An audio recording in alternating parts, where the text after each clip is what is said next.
Good afternoon.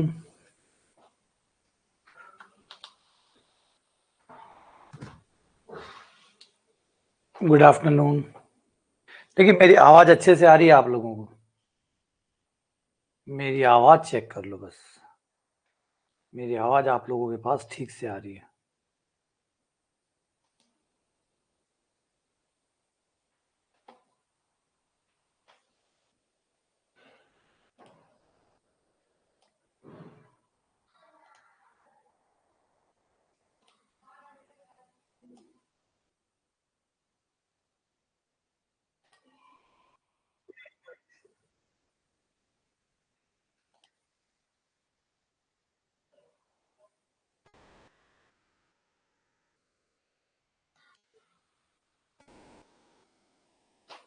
ठीक है।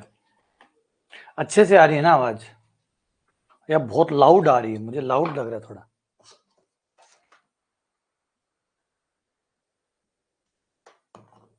अब एक बार देखना, क्या आवाज़ अभी भी तेज़ आ रही है? अब देखिए, आवाज़ तेज़ आ रही है, धीमे आ रही है आपके पास? Good afternoon. आवाज़ चेक करिए। बहुत ऐसे तीखी तो नहीं आ रही ना? तेज़ तो नहीं आ रही एकदम? हाँ।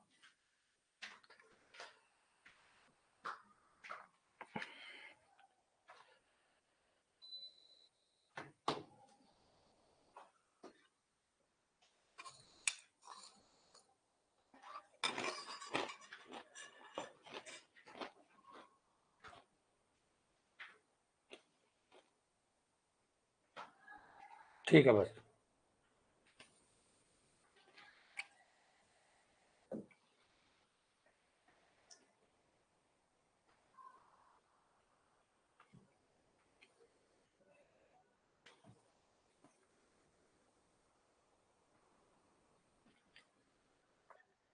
। 92 क्वेश्चन हमारे हो गए।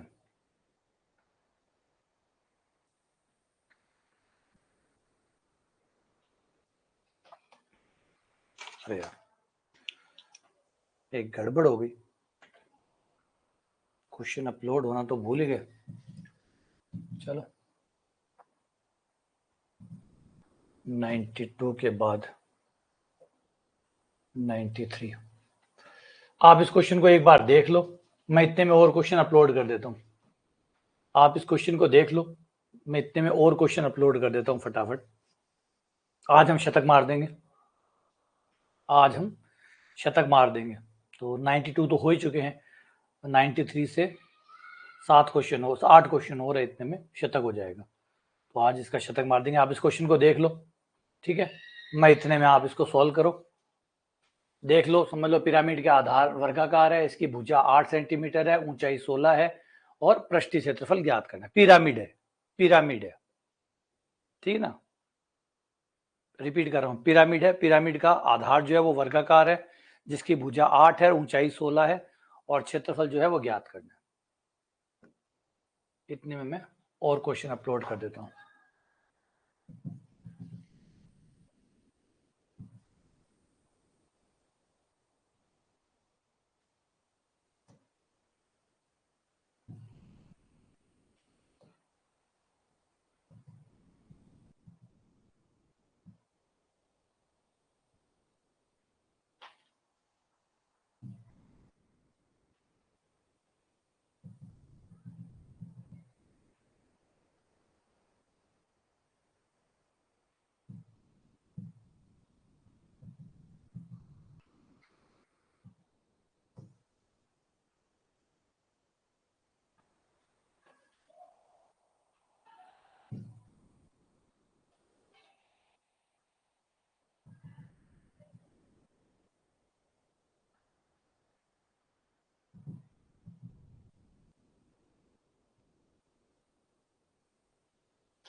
चलो आ जाओ,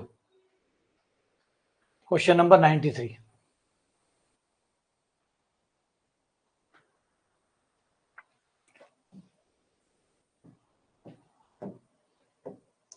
एक पिरामिड का आधार वर्गाकार है जिसकी भुजा 8 सेंटीमीटर है। पिरामिड की ऊंचाई, ऊंचाई वो होती है, ये पिरामिड है, इसमें एकदम जो उसके शीर्ष से जो लंब डाला जाता है, सीधा खड़ा लंब, वो होता है उसकी ऊंचाई। देखिए दो ऊंचाई होती थी, मैंने बताया था कल, एक होता है सीधी ऊंचाई, एक होती है तिर्यक ऊंचाई। दो ऊंचाइयां होती है, एक है सीधी ऊंचाई, एक होती है तिर्यक ऊंचाई। तो यहाँ पे सीधी ऊंचाई जो है वो दी गई है, ये हमारा वर्ग हो गया जिसकी भुजा इसने बता रखी है 8 सेंटीमीटर है।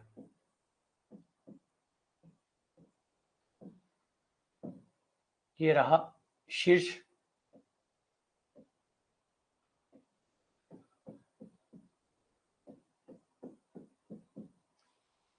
और जो ऊंचाई होगी वो ये एकदम बीचों बीच आएगी यहाँ पे, ये है आपकी ऊंचाई, ये है ऊंचाई, और यहां से ही आएगी आपके तिर्यक ऊंचाई, ये तिर्यक ऊंचाई है जिसे आप एल कहते हैं, ये एल, और ये 8 है तो ये 4 होगी, और एच है वो हमें बता ही रखी है, एच बराबर 8 है, एच बराबर 8 है, तो पाइथागोरस प्रमेय लगा के एल निकाल सकते हैं। एल बराबर हो जाएगा √8 का स्क्वायर प्लस 4 का स्क्वायर, 64 और 16 80, 80 का हो जाएगा 16 पंजे 80, 8 है ना, ऊंचाई कितने 16 है, सॉरी ऊंचाई 16 है।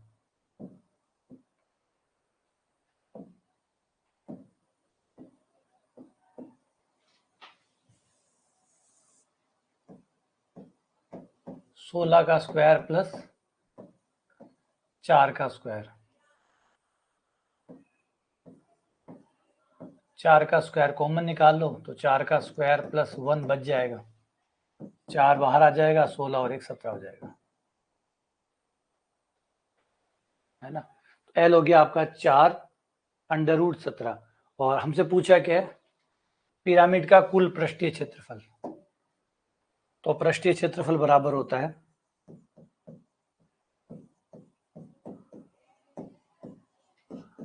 2 गुणा परिमाप इंटू एल इंटू तिर्यक लंबाई,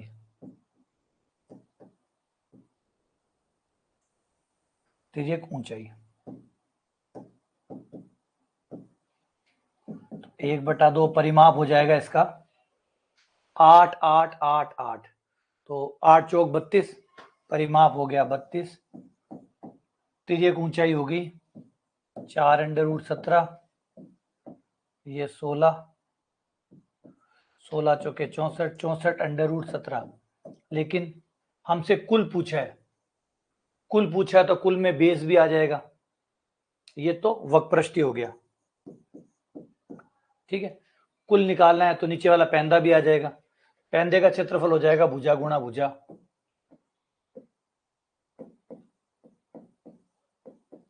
आधार का क्षेत्रफल भुजा गुणा भुजा, यानी 8 का स्क्वायर जो कि 64 हो गया। अब कुल क्षेत्रफल हो जाएगा, कुल क्षेत्रफल वक्रपृष्ठीय प्लस आधार का क्षेत्रफल, दोनों मिला दें जोड़ दें, 16 कॉमन आ जाएगा, 64 कॉमन आ जाएगा, और अंदर बचेगा √17 प्लस 1, 64 √17 प्लस 1, ये आपका ए आंसर है, सही है, ठीक है ना।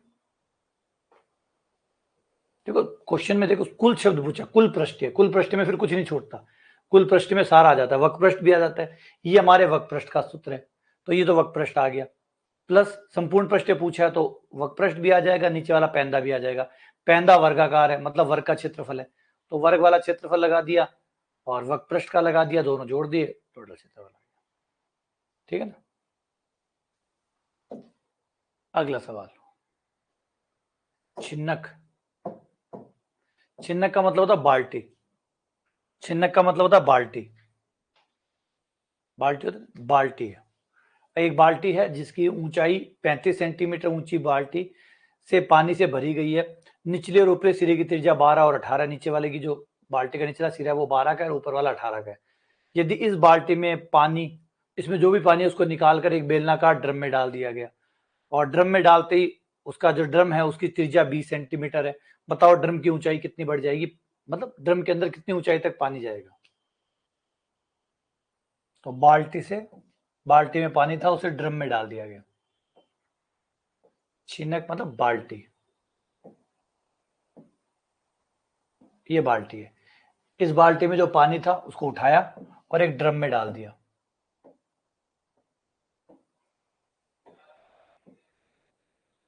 ठीक है ना।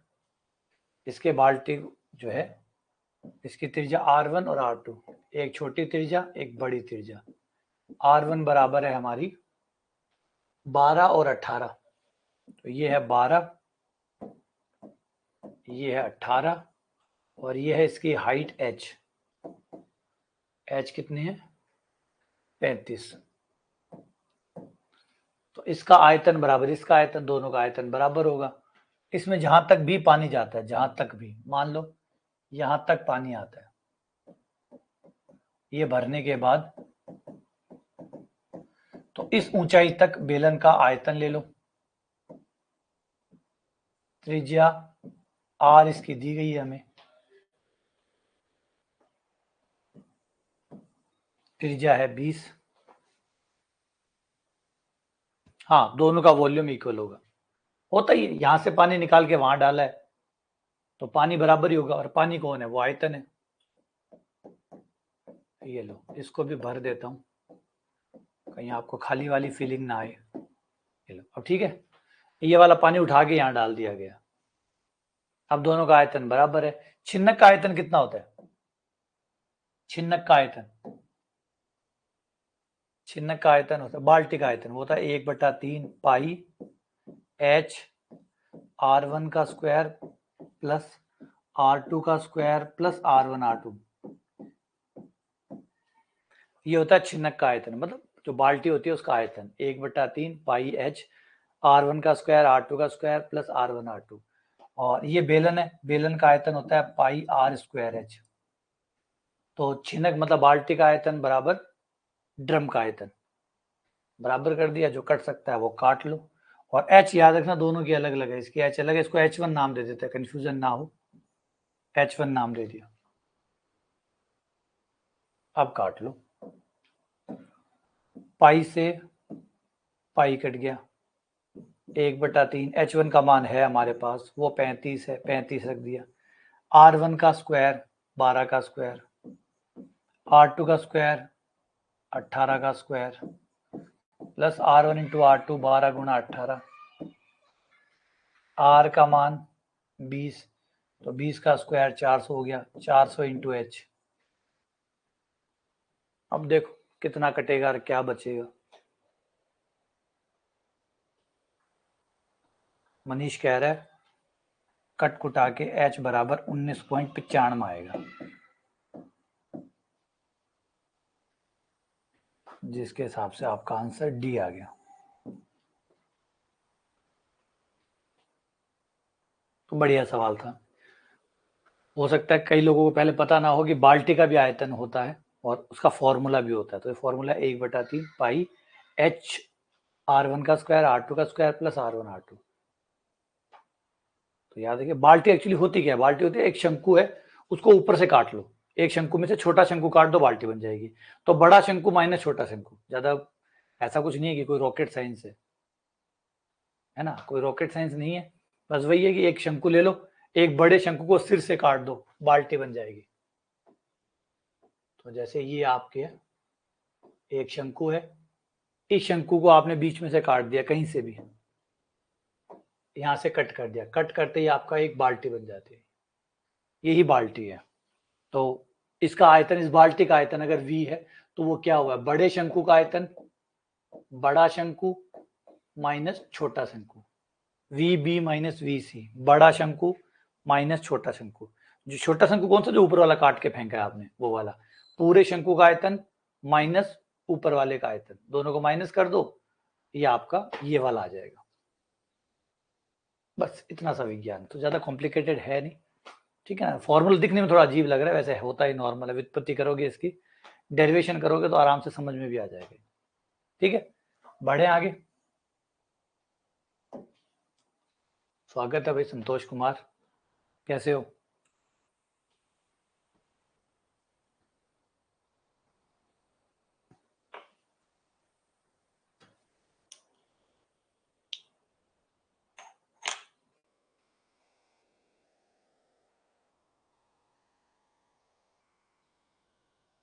Ninety five.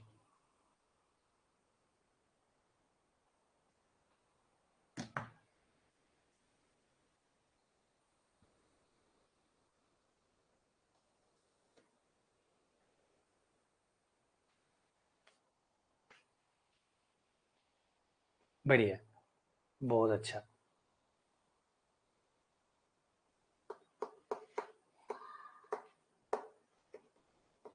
एक दीवार है जिसमें 8 इंटू 6 इंटू 22.5 मीटर की दीवार है, ये उसकी नाप है। हाँ बढ़िया, ये तो अच्छा है।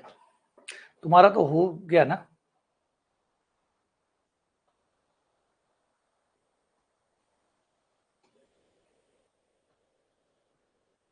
अब तुम लोगों को तो रिजल्ट आने वाला है, रिजल्ट आएगा, ज्वाइनिंग होगी।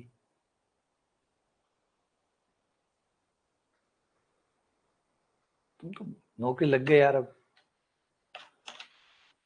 मतलब फिर भी पढ़ना रहा सारे, हो जाएगा, चांसेस तो बनते हैं,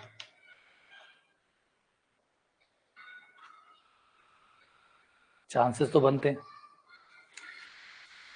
क्योंकि एक्चुअली क्वालिफाई बंदे कम हैं, तो शायद उस वजह से बैठने वाले बच्चे कम थे, जितने निकलने थे वो प्री में ही आउट हो गए, तो शायद बन जाएगा चांस। बाकी रिजल्ट वाला तो मामला फंस ही गया। अब चुनावी साल में रिजल्ट आ जाता तो शायद आ जाता, और चुनाव में नहीं आएगा तो फिर दिक्कत होगी। ये कई बार सरकारें ये भी सोचती है कि ठीक है एक बार मतलब आचार संहिता लग जाएगी, आचार संहिता लिखने के बाद रिजल्ट निकालेंगे।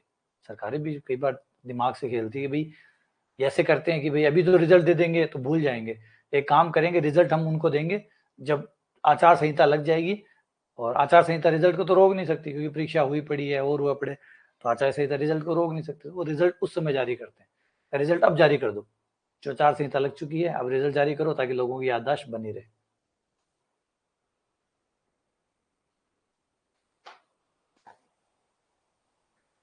हाँ राजस्थान में भी तो ज्वाइनिंगों का एकदम दौर चल रहा है, ज्वाइन पे ज्वाइन हो रहे हैं।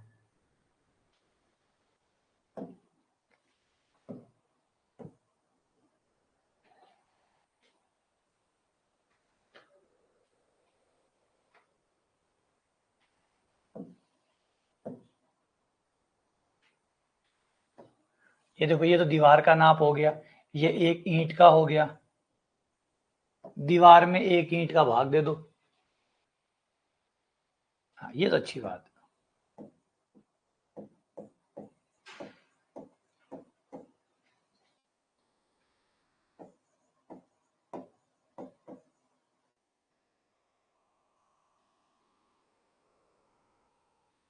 बटा, ये सब मीटर में थे, सेंटीमीटर में बदला है।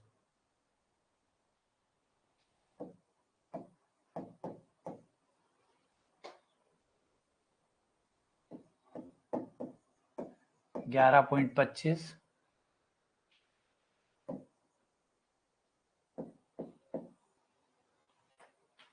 और काट लो जितना कट सकते हैं। 25 पे ये तो कट ही जाएगा 9 बार, फिर 6 पे ये कट जाएगा 100 बार, उसके बाद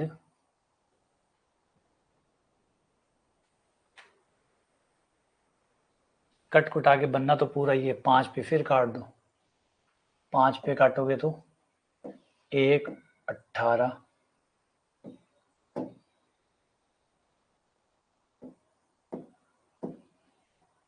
और दशमलव हटा दे, और काम आसान हो जाएगा। दशमलव हटाया, उसके बदले का 100 दे दिया, फिर 25 पे काट लो, 25 चौके 100, 9 बार 9 दूनी 18, पूरा हो गया। 4 दूनी 8 और ये 800 हो गया। तो कुल 800 ईंटें। ज्यादा काट दिया क्या, कुछ छोड़ दिया? ये 4 4 दूनी 8। अच्छा ये और रह गया। मेरी ईंटें तो ज्यादा आ गई फिर।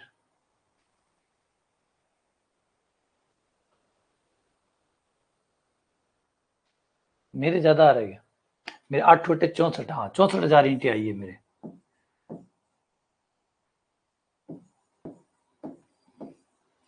मैंने दीवार ज्यादा महंगी बनाई है। सब कुछ सही है यार, सब कुछ परफेक्ट है। और मेरा आ रहा है, मेरी ईंटें ज्यादा आ रही है। इतनी ईंटें तो इसमें है ही नहीं। 64 आएगा या ये आएगा 6,40,000 आएगा। ऑप्शन गलत है ना, जबरदस्ती थोड़ी सी मिलाना है, जबरदस्ती सी थोड़ी मिलाना है। देख लो, कोई गलती है तो नंबर ही तो है यार, काटे ही तो है। इसमें कौन सा बड़ा विज्ञान है। जबरदस्ती 64 तो थोड़ी लाएंगे। इतना आया तो इतना ही आया, ऑप्शन गलत है तो गलत है।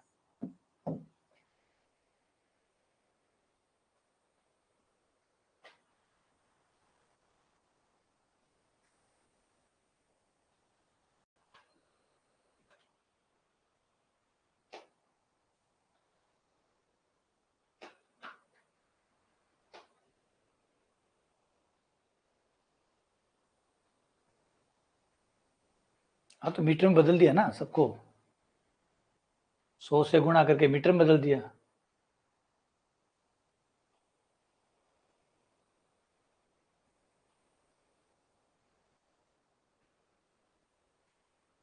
हाँ बस। हाँ वो कह रहे हैं वो मीटर में था, तो यहाँ तो सेंटीमीटर लिखा पड़ा है।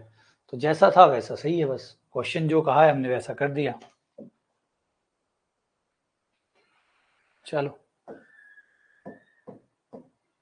7 सेंटीमीटर त्रिज्या 7 सेंटीमीटर ऊंचाई वाले एक ठोस शंकु को 7 सेंटीमीटर त्रिज्या वाले 2 ठोस गोलों को पिघलाकर 7 सेंटीमीटर त्रिज्या का एक ठोस बेलन बनाया गया। कमाल है, बहुत सारी चीजें पिघलाई गई है। अब होना चाहिए, इससे हमें कोई दिक्कत नहीं है। आंसर क्वेश्चन ने सेंटीमीटर में दिया है, बिना मतलब में हम थोड़े सेंटीमीटर काट के मीटर करें। ये अधिकार हमें किसने दिया? वो ठीक है, जो था हमने उसके हिसाब से निकाल दिया।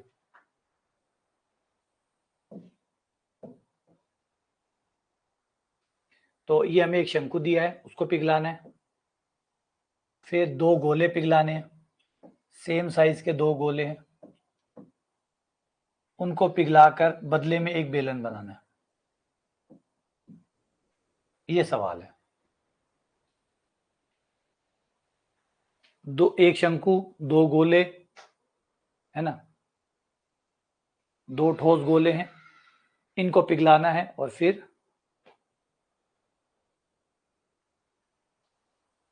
क्यों बना रहे हो यार, जबरदस्ती सवाल को ठीक कर रहे हो।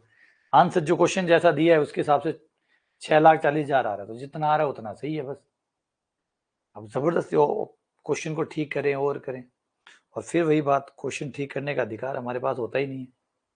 हमारे पास होता है जो दिया है बस उसको कर दो।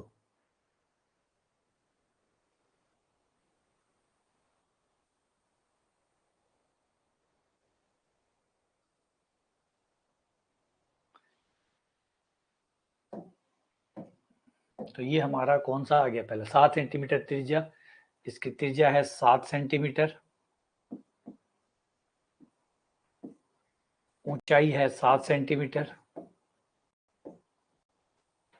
और प्रत्येक 7 सेंटीमीटर त्रिज्या वाले ठोस गोले, ये भी 7 ये भी 7। फिर हमें इनके बदले में एक 7 सेंटीमीटर त्रिज्या, 7 7 पकड़ के बैठे,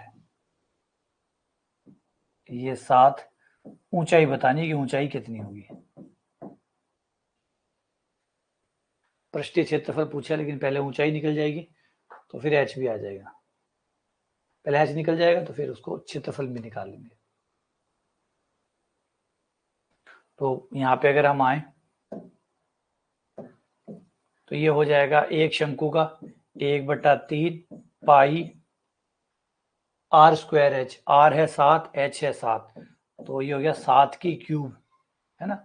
आर स्क्वायर एच होता है 1/3 पाई आर स्क्वायर एच होता है, तो आर स्क्वायर 7 का स्क्वायर एच 7 हो गया, तो 7 की क्यूब सीधा ही लिख दिया। प्लस 2 गुणा 2 इसलिए क्योंकि गोले 2 है। एक गोले का होता है 4/3 पाई आर क्यूब। आर 7 है, 7 की क्यूब। ये हो गया हमारा LHS का वॉल्यूम।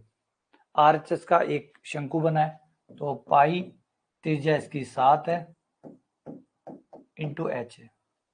पूरे सवाल में कुछ कट रहा है, पाई कट रहा है।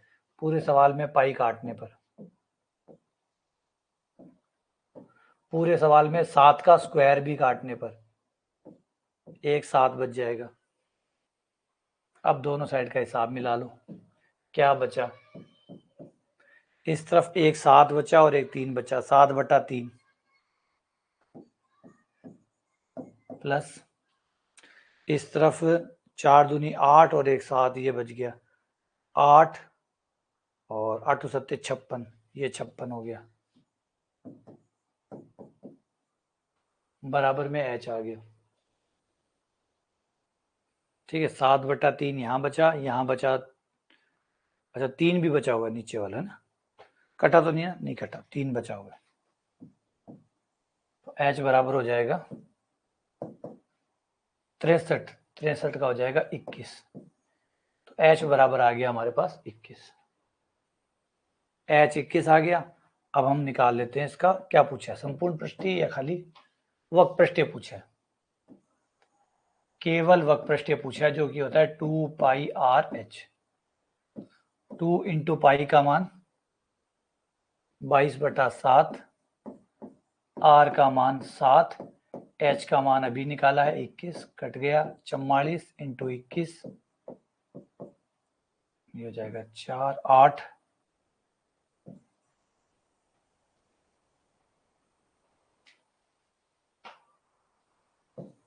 924। आंसर बी हो गया, ये आंसर है, सही है एकदम।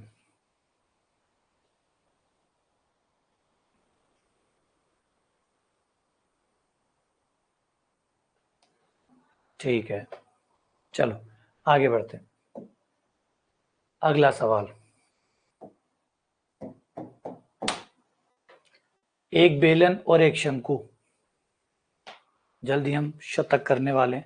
एक बेलन और एक शंकु के आधारों की त्रिज्याओं का अनुपात 4/3 है, उनकी ऊंचाइयों का अनुपात 1/2 है, तो उनके आयतनों का अनुपात ज्ञात करिए। आयतनों का अनुपात क्या होगा।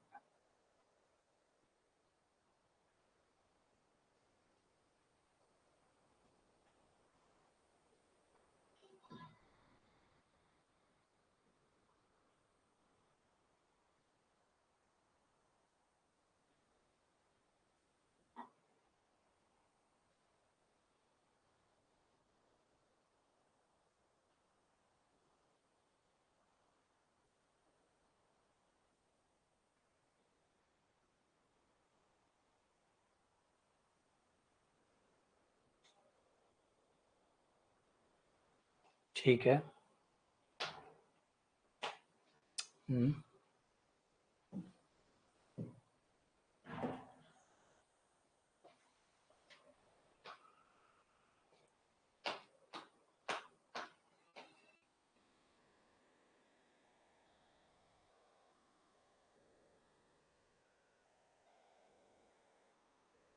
एक बेलन और शंकु के त्रिज्याओं का अनुपात 4/3 है, ऊंचाइयों का अनुपात 1/2 है, तो आयतनों का अनुपात क्या होगा। तो पहले बेलन पे आ जाए। बेलन का मान लेते हैं त्रिज्या r1 है, ऊंचाई h1 है।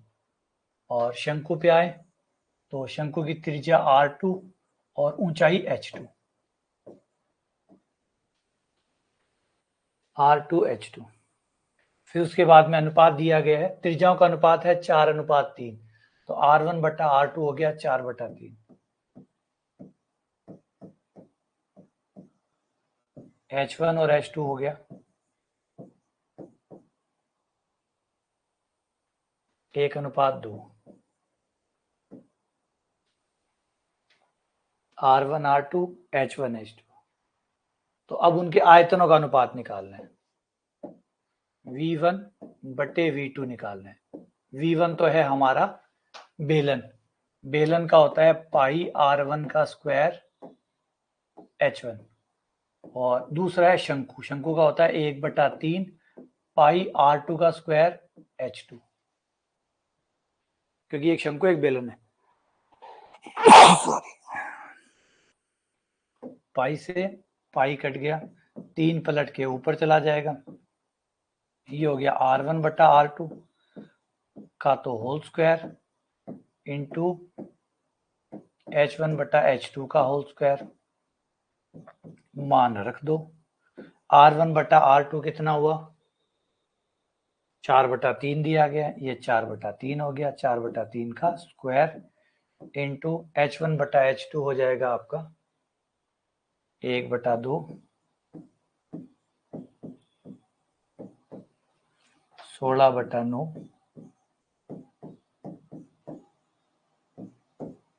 3, 4, 4/3। तो ये आंसर आ गया 4/3। 4/3 तो कोई सा भी नहीं है यार।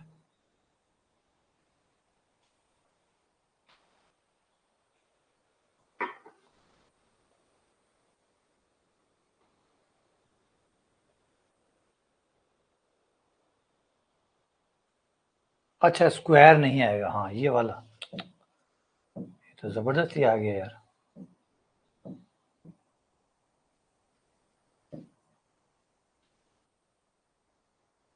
तो काट छांट सारी बिगाड़ दी।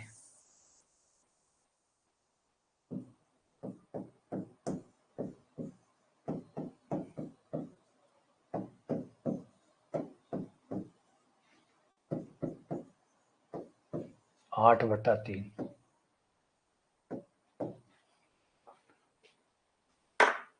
ठीक है।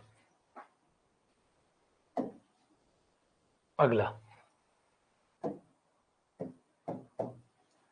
किसी सवाल में किसी को परेशानी हो, कोई चीज नहीं समझ में आई हो तो पूछ लेना।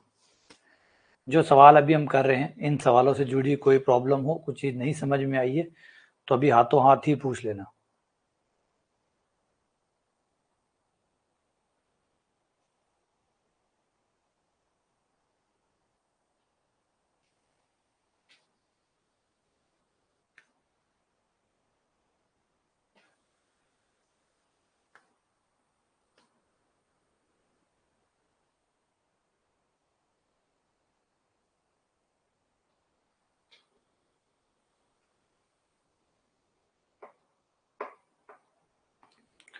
एक शंक्वाकार ठोस धात्विक खिलौने का आधार तो अर्धगोलाकार है, इसकी त्रिज्या 3.5 सेंटीमीटर है।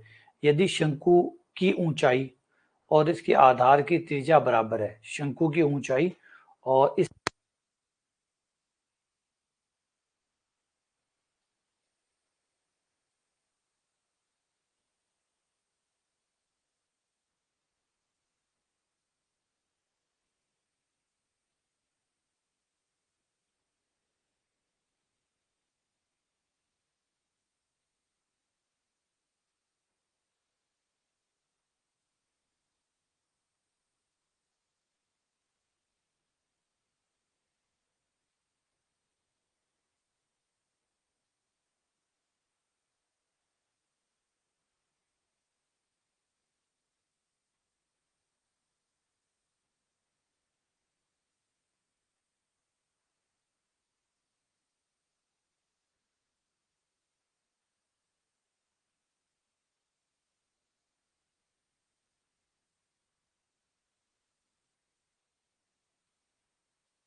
हाँ अब चेक करना।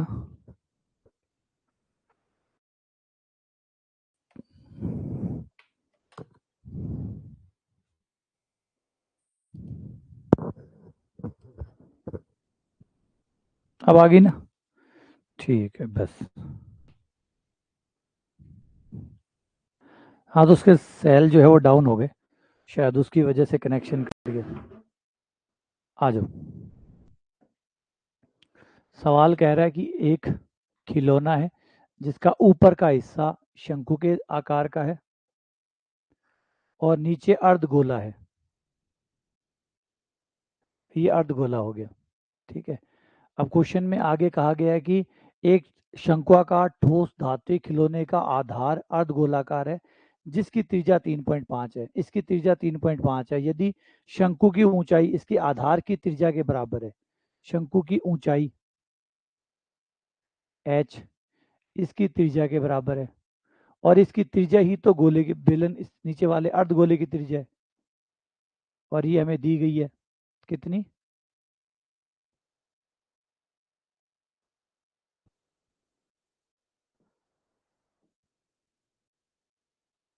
3.5 सेंटीमीटर। और बताया गया है कि h बराबर r है। क्वेश्चन ने दिया हुआ है कि जिसकी त्रिज्या, किसकी त्रिज्या? गोले की त्रिज्या, अर्धगोले की त्रिज्या 3.5 है। एक शंक्वाकार ठोस धात्विक खिलौने का आधार अर्धगोलाकार है जिसकी त्रिज्या 3.5 है। बना दिया। यदि शंकु की ऊंचाई इसके आधार की त्रिज्या के बराबर है, एच और आर बराबर है, तो प्रयुक्त धातु का आयतन ज्ञात करो। तो एच और आर बराबर है तो ये भी 3.5 ही हो गया। तो शंकु का आयतन प्लस आधे गोले का आयतन, शंकु प्लस आधा गोला, तो शंकु का हो जाएगा 1/3 पाई आर स्क्वायर एच और आधा गोला है तो 2/3 पाई आर क्यूब, है ना। 1/3 pi r square h, 2/3 pi r cube. H और आर बराबर है तो एच की जगह आर ही रख दें तो ये आर क्यूब हो जाएगा, pi r cube plus 2/3 pi r cube. ये कट गया, पाई आर क्यूब, पाई का मान 22/7 इंटू आर क्यूब है 3.5, 3.5 को 7/2, 7/2, 7/2, 7 से 7 कट गया, 2 से ये कट गया 11 और 11 गुणा 77, 77 गुणा 7, 49, 53/4 और ये कितना हो जाएगा? एक बार 4×3 12, फिर 4×3 12, फिर 2,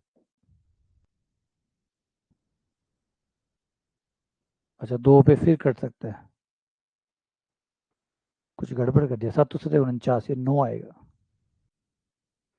भाग दिया तो 1, फिर 4×3 12, 19, 4×4 16, 3, 134 सही 3/4 यानी सी आंसर आ जाएगा। हाँ ठीक है, ये होती है, कैलकुलेशन जो है वो मुझसे अच्छी खासी गलतियाँ होती हैं। कैलकुलेशन की गलतियाँ बहुत अच्छी खासी होती है, थोड़ा बहुत ध्यान स्किप हुआ, स्किप होते ही 9 की जगह 4 आ गया और 4 की जगह 9 आ गया।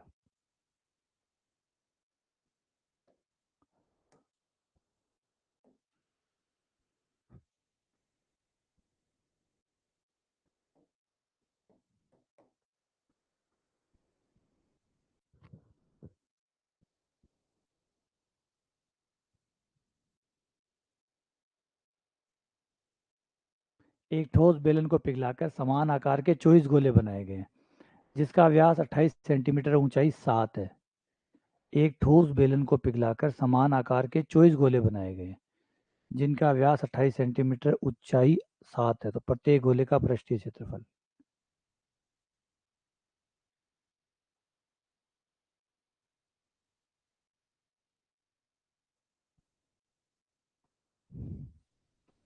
तीन पॉइंट पाँच जो है उसको 7/2 कहते हैं।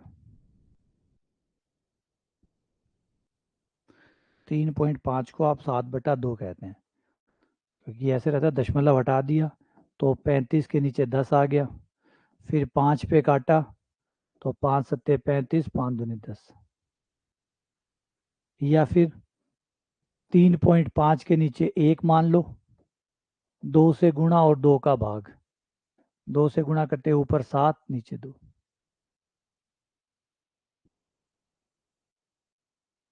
और फिर क्या 3.5 गुणा करना, दशमलव वाला गुणा करना है, काटने में दिक्कत आती है, इसलिए 3.5 को 7/2 लिख लिया।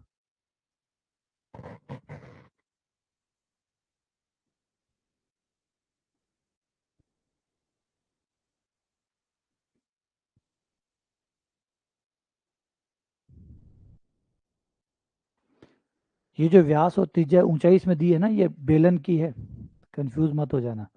बेलन की है, बेलन का व्यास 28 है और ऊंचाई 7 है। गोले की त्रिज्या तो आपको निकालनी पड़ेगी पहले, गोले की त्रिज्या तो पहले निकालनी पड़ेगी और फिर गोले का पृष्ठीय क्षेत्रफल निकालना पड़ेगा।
ये कर्व नहीं है एक्चुअली, ये लाइनें जो है, मुझे भी ऐसी लाइनें बना रहा था तब एक चीज याद आई कि जो गुणा होती है, जो गुणा होती है, जैसे दो नेचुरल नंबर, कोई भी दो नेचुरल नंबर की जब आप गुणा करोगे,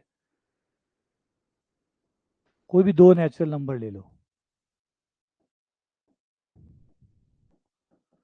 उनकी गुणा का जो ज्यामितीय अर्थ है, एक ज्यामितीय अर्थ, एक तरीके से जो अर्थ है वो ये है कि अगर मैं कह रहा हूं कि 3 और 2 की गुणा कर रहा हूं, तो 3 और 2 की गुणा जो है वो एक तरीके से ये रिप्रेजेंट करता है कि 3 लाइनें आप ऐसे खींच लो, ये होगी 3 रेखाएं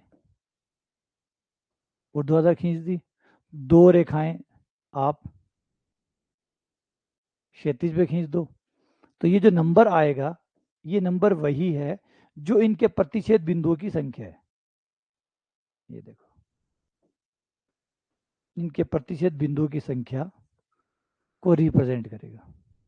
अगर नॉर्मल दो प्राकृत संख्याओं का जो गुणनफल है, उसको आप इस तरीके से व्यक्त कर सकते हैं कि पहला अंक एक प्रकार की संख्याएं या क्षैतिज या ऊर्ध्वाधर, एक क्षैतिज संख्याओं को दर्शाता है, एक ऊर्ध्वाधर संख्याओं को दर्शाता है, फिर जो उनका गुणनफल होता है वो आपको उनके प्रतिच्छेद बिंदु की संख्या देता है। तो ये आपका ए है, ये आपका ए है, ये आपका बी है, और ये जो डॉट है आपके, ये ए गुणा बी है।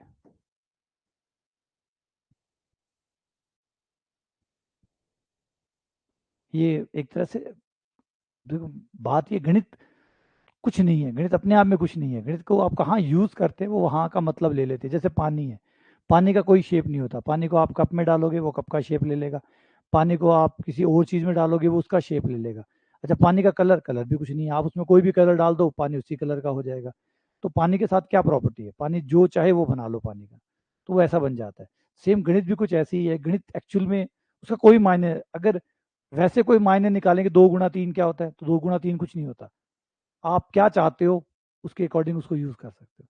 तो एक रिप्रेजेंटेशन ये भी है कि गुणा का ये भी अर्थ है कि पहला ए जो है वो नेचुरल नंबर जो ए है वो ऊर्ध्वाधर संख्याओं को दर्शाए, दूसरा नंबर क्षैतिज रेखाओं को दर्शाए, तो इन दोनों के गुणनफल से वो संख्या प्राप्त होगी जो प्रतिच्छेद बिंदु की संख्या को दर्शाएगा।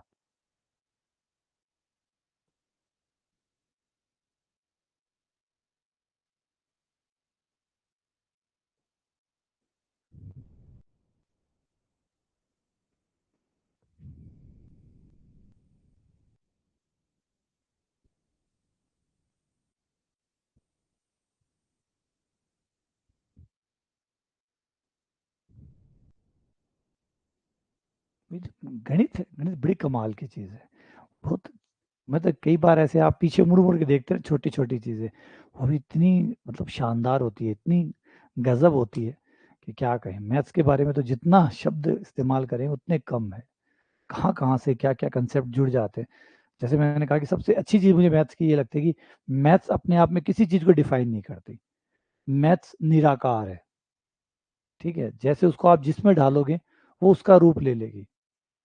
तो ये एक तरह से बहुत बड़ा विचार है कि भाई ये कुछ नहीं है, अपने आप में कुछ नहीं है गणित, लेकिन आप इसे जहां भी यूज करना चाहें वहां उस हिसाब से उसको यूज कर सकते हो।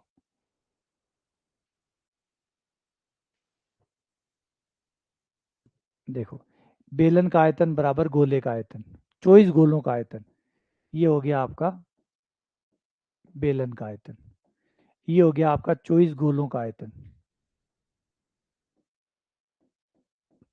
और गोले की त्रिज्या कैपिटल आर मान ली।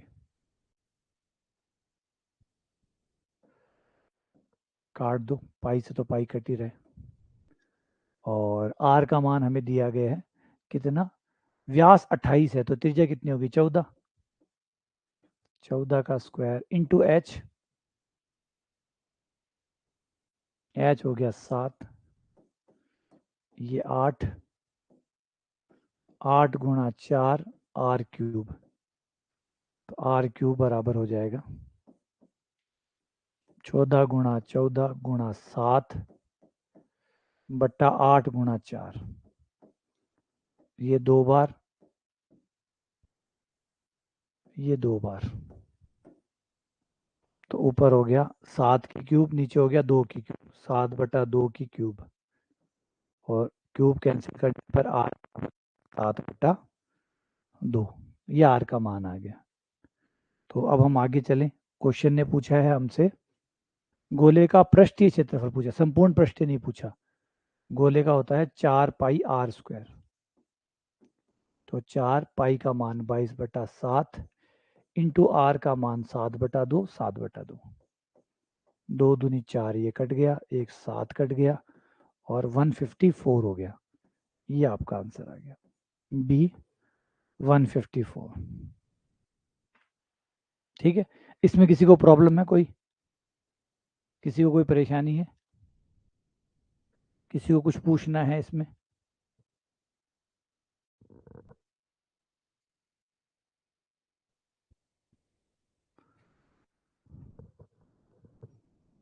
ठीक है, चलो फिर शतक पे चलते हैं। ये हमारा शतक, फाइनली हमने 100 क्वेश्चन पूरे कर लिए।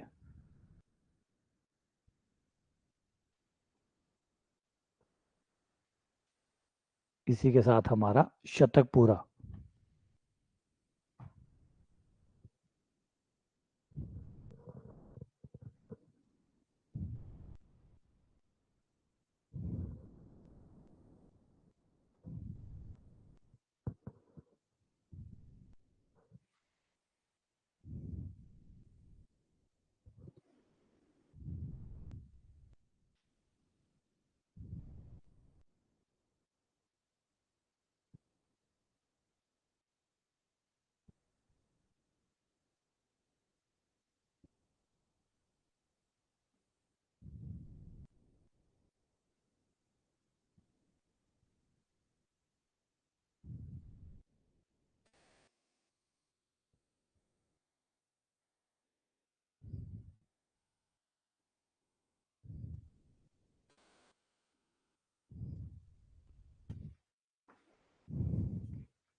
बढ़िया।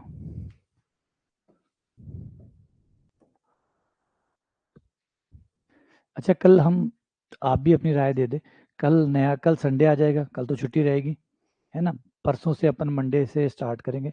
तो अब, हाँ, अब जो बाकी 3 क्लासेस जिनकी चल रही है, क्या हम 3 को 2 करें या 3 को 3 ही चलने दें? 3 को 3 ही चलने दें, क्योंकि 10th के जो टॉपिक थे वो तो सारे खत्म हो गए। एक 10th का टॉपिक बना सकते हैं, जैसे ट्रिग्नोमेट्री है, और वैसे तो होता तो 11th 12th का है, और उसके साथ ट्रिग्नोमेट्री के साथ इन्वर्स ट्रिग्नोमेट्री भी आएगी, दोनों साथ ही आएंगे। तो उस टॉपिक को कर सकते हैं एज ए 10th के टॉपिक के तौर पे।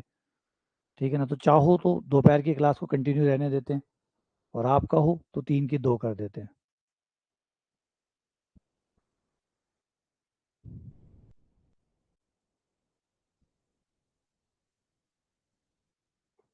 या क्योंकि टिग्नोमेट्री करा देते हैं।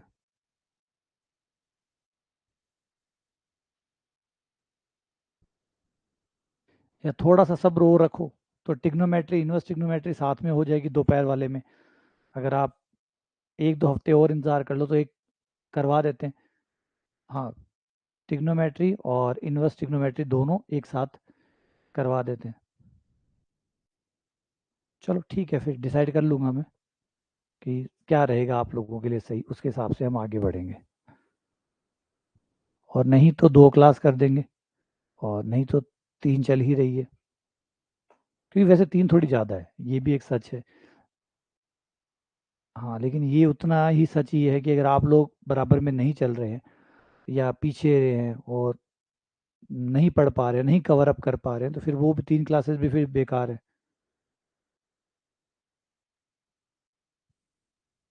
हाँ ना, ठीक है, समझता हूँ मैं।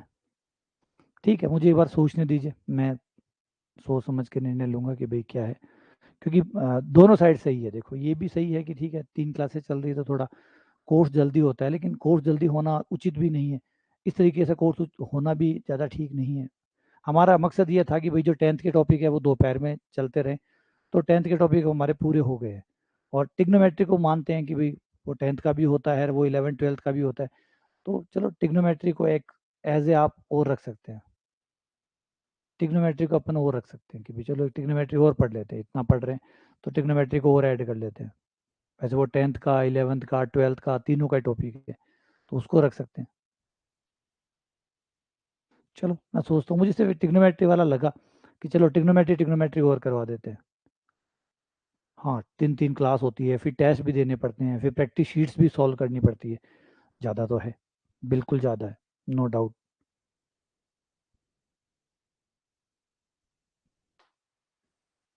एक टिग्नोमेट्री मुझे लग रहा है, एक टिग्नोमेट्री कर देते हैं, उसके बाद फिर नहीं करेंगे। टिग्नोमेट्री करा के फिर सिंगल सिंगल कर देंगे।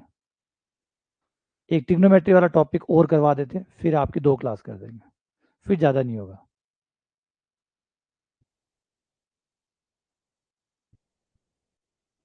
ठीक है, चलो मैं विचार करता हूँ,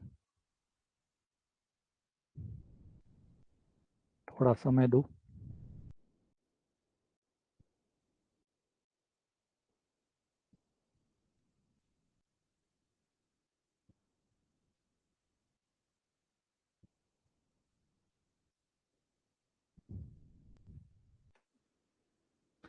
हाँ, देख लेते हैं, मुझे लग रहा है टिग्नोमेट्री इन्वर्स टिग्नोमेट्री वाला एक और कर लेते हैं बस।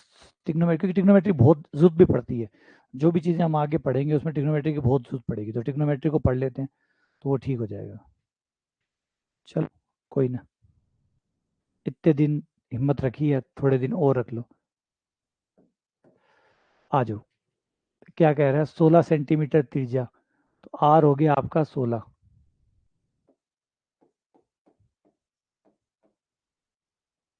आर हो गया 16, एच हो गया 36,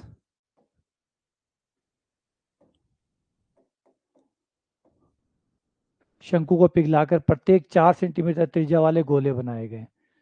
गोलों की त्रिज्या है 4 सेंटीमीटर। अभी क्या पूछ रहा है, संख्या कितनी होगी, तो बड़ा गोला बटा छोटा गोला, गोलों की संख्या।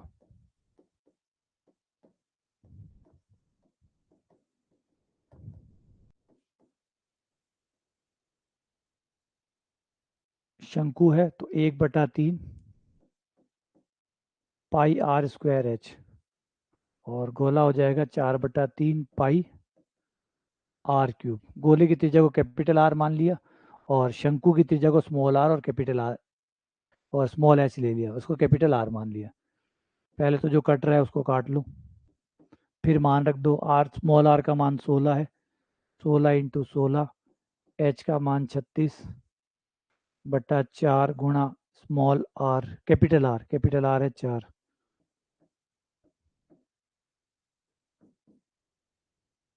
तो ये हो जाएगा, पूरा ही काट दो सीधा ही, और ये आ जाएगा 36।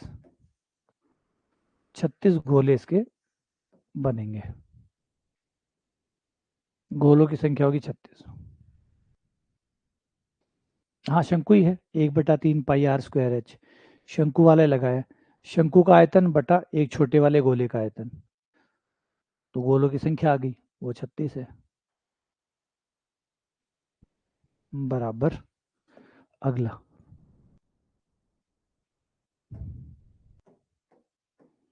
एक 101। हाँ, 101 करके छोड़ते, अच्छा लगेगा 101, वरना तो थोड़ा कम है। 100 पे करेंगे तो एग्जैक्ट 100 ही किए, 101 किए हमने। और फिर इनके लिए अपने को रिवीजन प्लान भी कुछ बनाना पड़ेगा, क्योंकि टॉपिक तो हम पढ़ते जा रहे हैं, और अब अगर हम इसे रिवाइज नहीं करेंगे, वापस से इनको नहीं दोहराएंगे, तो थोड़े दिनों बाद भूल जाएंगे। तो बीच बीच में कुछ रिवीजन क्लासेस भी हमें ऐड करनी पड़ेगी, बीच बीच में रिवीजन क्लासेस भी, क्योंकि एक साथ 500 क्वेश्चन करना भी बेवकूफ़ी है ना। बेहतर ये होता है कि ये नॉर्मली जो भी सिखाया जाता है वो यही होता है। जैसे खाना खाने के लिए है, तो नॉर्मल आजकल चला है इंटरमीडिएट फास्टिंग। इंटरमीडिएट फास्टिंग में क्या होता है, आप खाओ और ज़्यादा खाओ, लेकिन एक साथ मत खाओ, थोड़ा सा खा लो, फिर रुक जाओ, फिर थोड़ा सा खा लो, फिर रुक जाओ, फिर थोड़ा सा खा लो। इस तरीके से अगर आप खाते हो तो आपका वजन नहीं बढ़ेगा, पाचन क्षमता अच्छी होगी। तो खाना चाहे ज़्यादा ही खाओ, लेकिन ब्रेक्स में खाओ, एक साथ नहीं कि बैठ गए, 2 की भूख थी 4 खा लिया, वो गलत है। तो शायद क्वेश्चनों के साथ भी कुछ ऐसा ही होता है, एक बार में करने से काम तो होगा नहीं। आप 500 निकाल लो, 2 हफ्ते बाद आप भूल जाओगे, ये निश्चित तौर पे, क्योंकि समय के साथ भूलना तो है ही, स्वाभाविक सी प्रक्रिया है। तो थोड़े थोड़े समय में उनको एक एक क्लास, दो दो क्लास बीच में लेते रहें वापस से, तो वो रिकॉल होते रहेंगे, है ना। बीच बीच में एक एक दो दो क्लास लेते रहेंगे ना, तो वो रिकॉल होते रहेंगे। तो ये कोशिश करेंगे कि जो टॉपिक अभी हुए हमारे, इन बीच बीच में दौरान हम याद करते रहेंगे, ताकि वो टेस्ट होते रहे, है ना। टेस्ट तो अपनी जगह है, ये वो अपना काम करेंगे करेंगे, थोड़ी क्लासेस भी हो जाती है, तो आपको वापस से याद आ जाता है, अच्छा अच्छा ये पढ़ा था, ये फॉर्मूला था, ये सब कुछ था। और क्लास में सवाल निकालते हैं तो आप पढ़ के भी आओगे, तो वो रिवाइज भी हो जाएंगे, याद भी आ जाएंगे, सवाल भी हो जाएंगे, क्वेश्चन भी हो जाएंगे।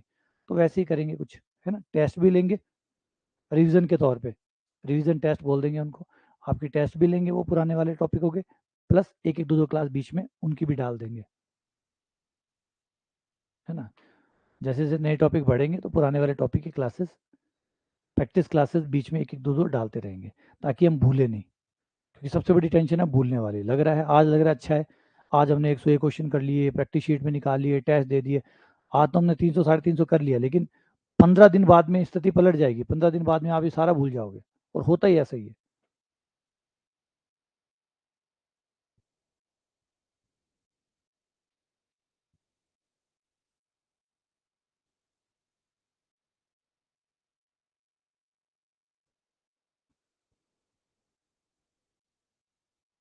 तो हमें साथ साथ में रिवीजन को भी कुछ और बेहतर करना पड़ेगा, जिससे रिवीजन वाला भी होता रहे। हाँ, एक रिवीजन की क्लास जो है वो भी होनी ज़रूरी है।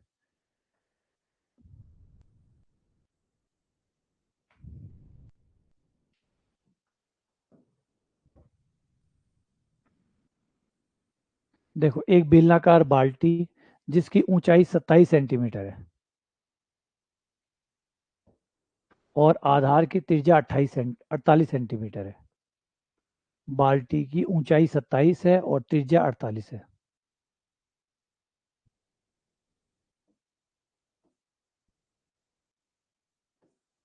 त्रिज्या है इसकी 48 और ऊंचाई है 27। ठीक है, इसमें से मिट्टी निकल रही है, मान लो छेद हो गया, और जमीन पर एक शंकु बन गया। शंकु की त्रिज्या 54 है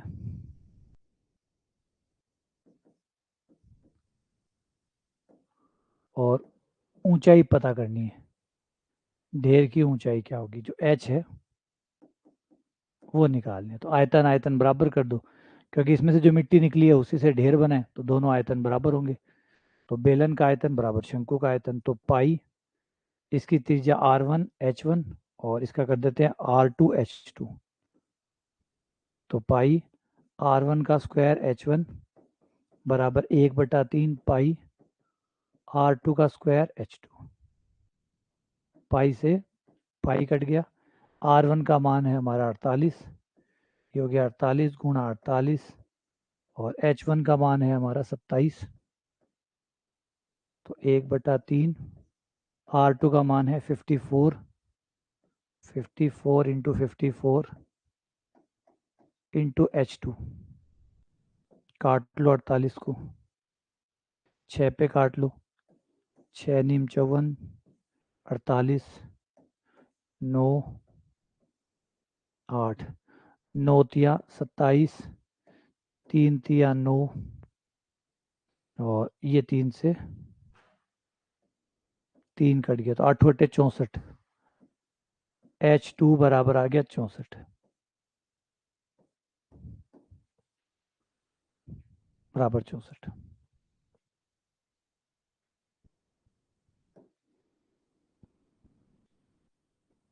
ये लो, ठीक है, सही है।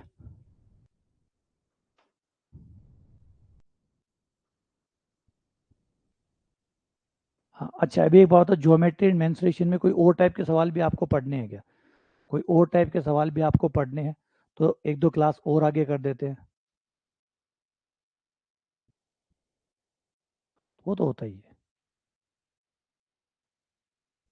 वो धीरे धीरे होता है। जब नॉर्मल आप शुरुआती टेस्ट देते हैं ना तब होता है, धीरे धीरे जैसे जैसे आप टेस्ट देते जाएंगे वैसे वैसे डर कम होता जाएगा, क्योंकि डर की एक बड़ी प्रॉब्लम होती है, डर ज़्यादा दिन नहीं रह सकता। आदमी ज़्यादा दिन डरा हुआ नहीं रह सकता, ये बहुत अच्छी चीज़ है, बहुत बढ़िया चीज़ है। और क्रांति इसीलिए हुई है, क्रांति इसीलिए हुई कि आप लोगों को ज़्यादा दिन नहीं डरा सकते। आपने डराया, पहली बार डराओगे बहुत डरेगा, बहुत ज़्यादा होगा, दूसरे दिन देखो उसके डर में कुछ कमी आएगी, तीसरे दिन डर में और कमी आएगी, चौथे दिन, पांचवें दिन, फिर एक समय ऐसा आएगा अब डर रहेगा ही नहीं। तो बड़े बड़े जो तानाशाह थे वो इसीलिए तो मरे थे। तानाशाह इसलिए वो बहुत लंबे समय तक दबा रहे थे, बहुत लंबे समय तक डरा रहे थे। डरते डरते डरते फिर क्या होता है, मृत्यु का डर ही तो होगा बड़े से बड़ा, ये कर देंगे वो कर देंगे और डर ही खत्म, अब मार दो, है ना। मृत्यु से ज्यादा मृत्यु का डर खतरनाक होता है। तो फिर हम मृत्यु तक पहुंच गए और डर खत्म हो गया।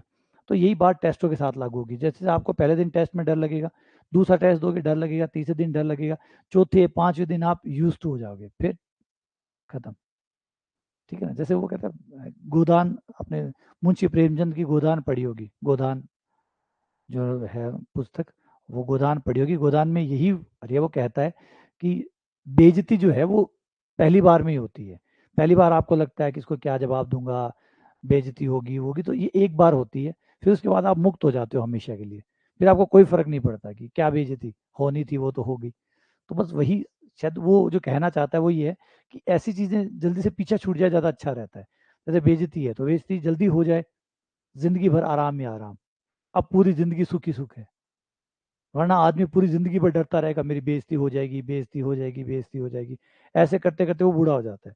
और वही एक बार बेइज्जती हो गई, बात खत्म, झंझट खत्म, मुक्ति हो गई। बेइज्जती हुई, बुरा लगा, लग गया बुरा, बात खत्म, काम खत्म, झंझट खत्म, अब कोई बेइज्जती नहीं, अब इज्जत विज्जत वाला मामला ही खत्म, अब आराम से जिंदगी जियो। तो वैसा है ना, ये कुछ ऐसा था, डर भी ऐसा ही है। एक बार टेस्ट में डर लगेगा, दो बार लगेगा, तीन बार लगेगा, कितने दिन डरा सकता है आपको, कुछ दिन, फिर खत्म हो जाएगा। फिर आप नेचुरल खेलोगे, जो भी आपका नेचुरल है, आते हैं तो कर लोगे, नहीं आते तो छोड़ दोगे। तो धीरे धीरे आप यूज टू हो जाओगे, बस इसीलिए टेस्ट देते रहो। इसीलिए मैं हमेशा कहता हूँ कम नंबर आ रहे हैं कोई बात नहीं, दो, इसलिए दो, डर निकल रहा है, टेस्ट इसलिए दो, डर निकल रहा है, आते हैं नहीं आते छोड़ो कोई बात नहीं, बेइज्जती हो रही है होने दो, करवा लो फटाफट, फिर एकदम नॉर्मल हो जाओगे, और नॉर्मल होने के बाद अच्छा परफॉर्म करने लगोगे। बस यही हमें करना है।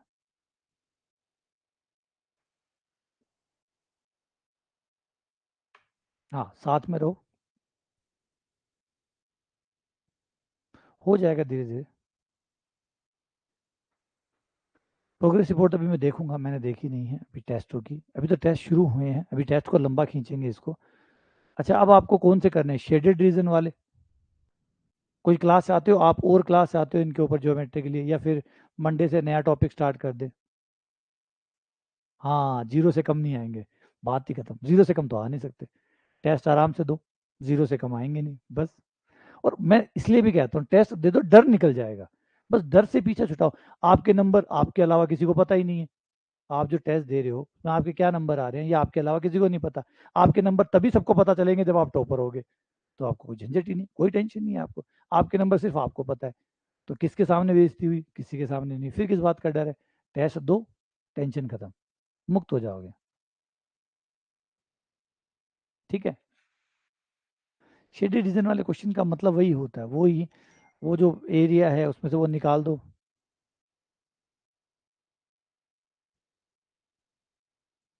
या फिर नया टॉपिक स्टार्ट कर दूं, कभी बाद में फिर देख लेंगे, क्या कहते हो?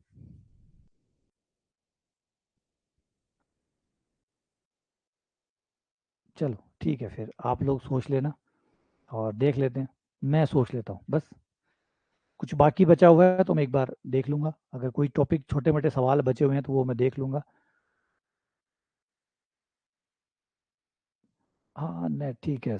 अच्छा, नया टॉपिक है, ठीक है, मैं देख लूंगा फिर, अगर कोई चीज़ बचा हुआ है तो मैं देख लूंगा। और अगर बचा हो तो कोई टेंशन ना करो, बचे हुए तो रिवीजन में कर लेंगे, और चीज़ें कर लेंगे, कुछ छोटा मोटा छूट भी जाता है तो कोई परवाह नहीं, बाद में देख लेंगे और पढ़ लेंगे बस। और मैं देख लूंगा, अगर कोई बड़ा टॉपिक बचा हुआ तो बात अलग है। बाकी अगर ये है कि ये शेडेड एरिया क्या होगा, तो वो वैसा सही होता है, वो वही होता है, उसके अंदर त्रिभुज बन गया, वर्त के क्षेत्रफल में से त्रिभुज का क्षेत्रफल माइनस कर दो, वो आ गया। तो ऐसा तो कुछ है नहीं, तो देख लेते हैं फिर भी, जो अगर कुछ बचा हुआ है तो मैं देख लूंगा। नहीं तो मंडे से टिग्नोमेट्री और इनवर्स टिग्नोमेट्री दोनों को एक साथ, क्योंकि दोनों एक ही टॉपिक है, दोनों को एक साथ शुरू कर देंगे, ताकि ये टॉपिक भी हो जाए। टिग्नोमेट्री बहुत ज़रूरी है, इसलिए ज़रूरी है कि वो हर जगह काम आती है, टिग्नोमेट्री के बिना काम चलेगा नहीं, तो टिग्नोमेट्री हो जाए तो ज़रूरी भी है। और वो 10th का 11 12 तीनों का टॉपिक है, तो आपका EMRS वालों में भी अच्छा काम आ जाएगा। तो जिनका EMRS का एग्ज़ाम मान लो अगर बाई द वे जल्दी हो जाता है, तो भी हमारे तरीके से तैयार हो आप लोग, जाओ और फतेह करो।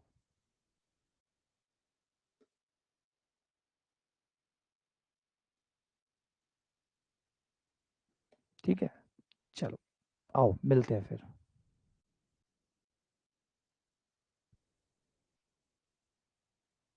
हाँ मैंने दी है। तुम्हें कैसे पता चला? अच्छा, तुम मेरे रिसर्च पेपर भी पढ़ते हो क्या? बढ़िया। लेकिन वो आपके काम के है नहीं, पढ़ के भी आपको ज़्यादा उससे कुछ पता चलेगा नहीं कि वो क्या है क्या नहीं है। फिर भी ठीक है, रिसर्च तो देखनी चाहिए। ठीक है, चलो शाम को मिलते हैं। अच्छा, एक चीज़ और कि शाम को आज क्लास थोड़ी जल्दी करेंगे, शाम वाली क्लास, क्योंकि आज सैटरडे है ना, आज सैटरडे है, शनिवार है, तो बच्चों को भी बाहर घुमा के लाना पड़ेगा। तो आज शाम की क्लास 6 बजे के बजाय, वैसे 6 बजे शेड्यूल की हुई है, लेकिन 6 के बजाय 5 बजे लेंगे आज, थोड़ा जल्दी फ्री हो जाएंगे, 5 से 6 लेके फ्री। और फिर, क्योंकि फिर शाम को 7 सवा 7 साढ़े 7 खत्म होती है, तो फिर हिम्मत ही नहीं बचती बाहर जाने की, अंधेरा बहुत हो जाता है। ठीक है, चलो 5 से 6 बजे है ना, रीशेड्यूल कर दूंगा मैं, टाइम चेंज कर दूंगा, आप लोग ध्यान रखिएगा। ठीक है।